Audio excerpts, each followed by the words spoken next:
Mr Crafty Pants, a YouTuber with over 600,000 subscribers, has been arrested. Hello, and welcome back to Dark Crimes Real.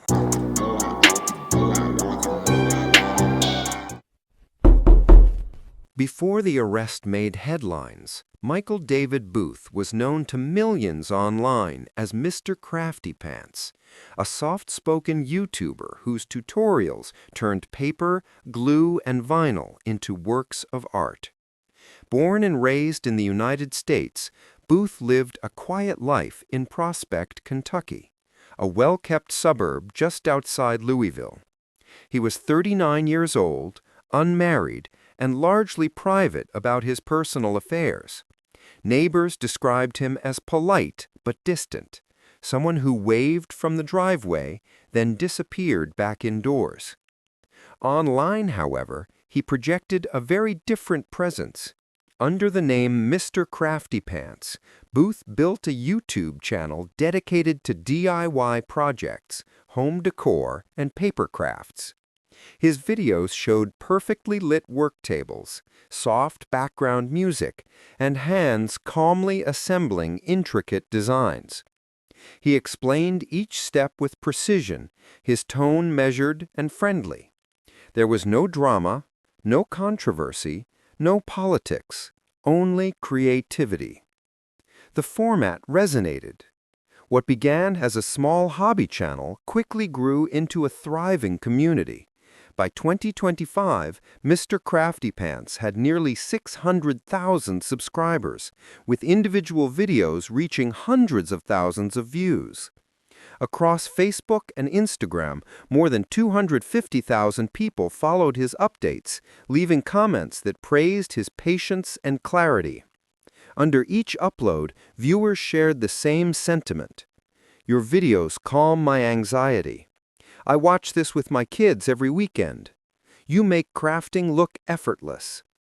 Booth rarely shared personal details, but he maintained a consistent online persona, respectful, professional, and family-friendly. His content was considered safe for all ages, earning partnerships with small craft supply brands and invitations to demonstrate products at local fairs. He was, in many ways, the model of a wholesome digital creator. At his home in Kentucky, that image extended into everyday life. He filmed in a tidy corner studio surrounded by cutting machines, colored paper, and markers. Each video ended with a quiet thank you to his followers. To his audience, Booth represented the comforting side of YouTube, a reminder that the internet could still be creative, calm, and good-natured. But in the fall of 2025, that picture-perfect reputation began to fade.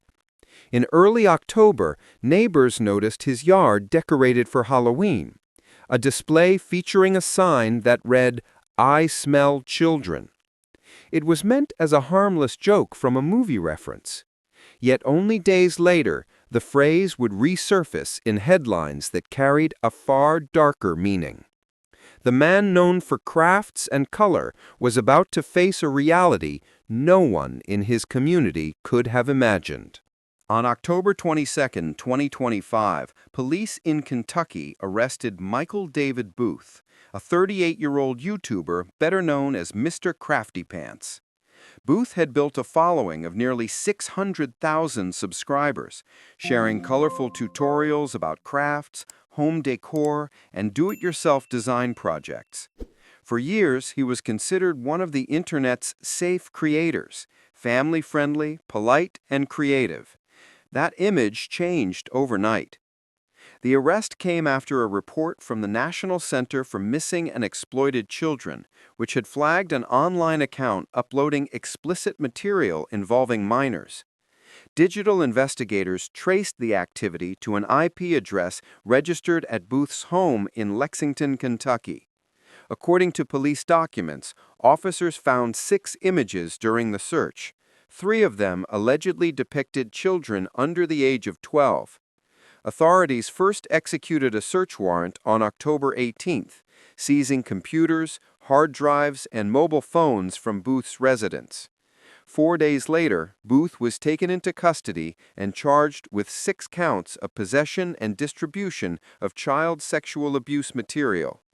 Some of the files, investigators say, had been shared through Discord and other messaging platforms linked to Booth's personal email. Booth is currently being held at Fayette County Jail, awaiting a preliminary hearing set for November 2025.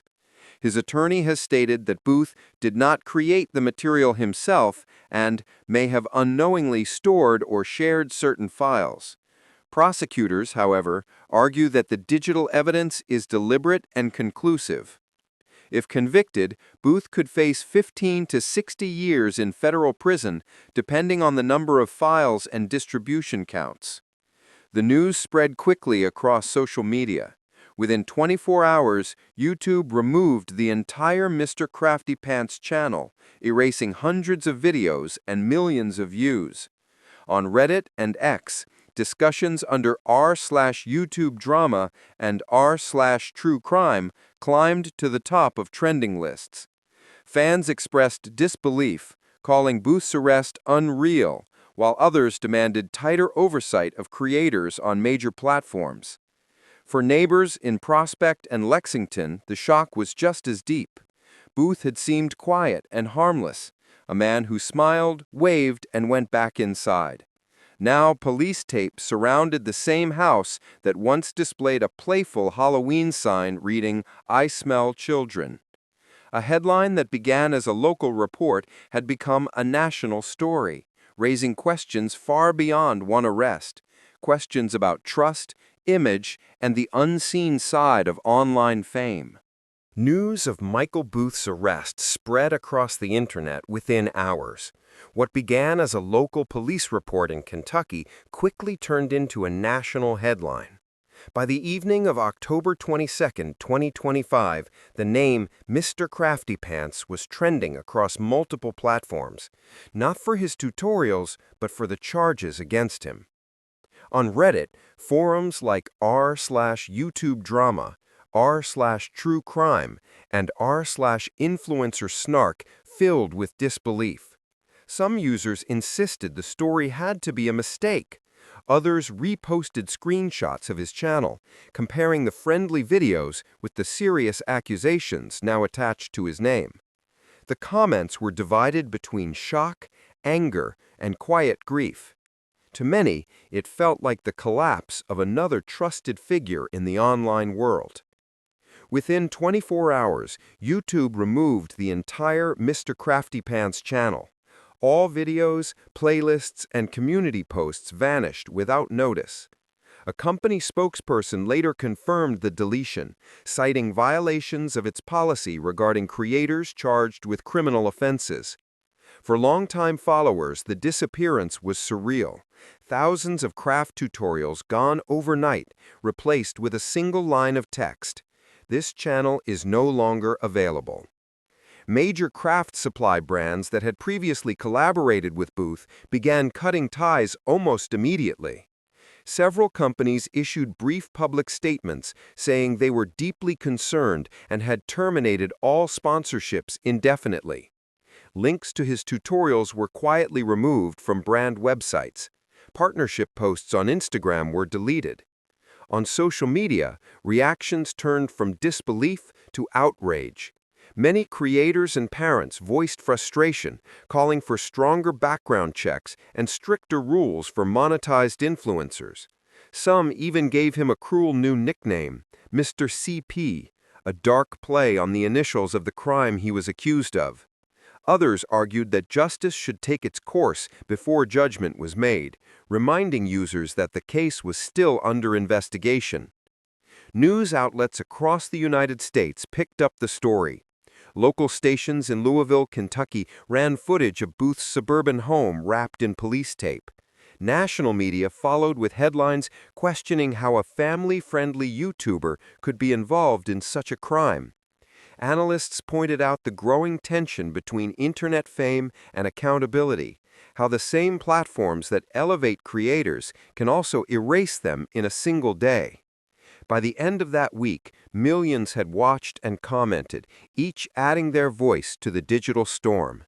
The quiet world of paper crafts had become the center of a public reckoning about trust, influence, and the true cost of online celebrity. The case of Mr. Crafty Pants was not an isolated story. Across the past decade, several well-known public figures and online personalities have faced similar accusations, crimes involving the exploitation of minors hidden behind digital fame and trust.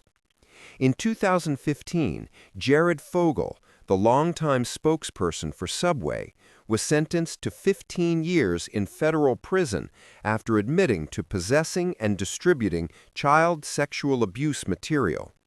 His downfall became one of the first major examples of a public figure whose carefully built image collapsed overnight. 4 years later, in 2019, Austin Jones, a YouTube musician with more than 500,000 subscribers, was sentenced to 10 years in prison for persuading underage fans to send him explicit videos. His conviction shocked the creator community and raised questions about how easily online influence could cross into manipulation. Each of these cases revealed the same uncomfortable truth. Digital platforms, built to connect and entertain, can also conceal private darkness. Behind polished thumbnails and smiling faces, there can exist entire worlds of deception, invisible to audiences who only see what is edited, framed, and filtered. For investigators, the pattern has become familiar. The same technology that allows creators to reach millions also allows them to hide in plain sight. Anonymous messaging apps, encrypted drives, and cross-platform sharing create a web of content that is difficult to trace until it is too late. Experts say that platforms like YouTube, TikTok, and Discord now face growing pressure to strengthen their oversight of creators and users alike. Advocacy groups have renewed calls for tighter child protection laws and more direct cooperation between tech companies and law enforcement. The fall of Mr. Crafty Pants, like the others before him, has become more than a single criminal case. It is a symbol of a wider reckoning across the digital age, how quickly trust can be built online, and how easily it can be destroyed. As of now, Michael David Booth remains in custody at Fayette County Jail, awaiting his first court appearance in November 2025. No verdict has been reached. All charges remain allegations until proven in court. But beyond the legal process, the impact of his arrest continues to ripple through the online world. Viewers who once watched his calm, instructional videos now question the reality behind the faces they follow. Parents are reevaluating what family-friendly really means in a digital landscape built on appearance and trust. Experts warn that this case represents a larger issue: the fragility of online identity. On the internet, reputation can rise in a single video and collapse just as fast. The line between public image and private truth has never been thinner. The fall of Mr. Crafty Pants is more than a story about one man. It is a reflection of the era we live in. An era where influence is measured in views and trust is traded for attention. Until the court reaches a conclusion, Booth's case stands as a reminder of both the reach and the risk of online fame. Behind every bright thumbnail and polished edit, there may be a story still untold. The case of Mr. Crafty Pants is still unfolding. What we see online is only part of the truth. This is Dark Crimes Real. Thank you for watching.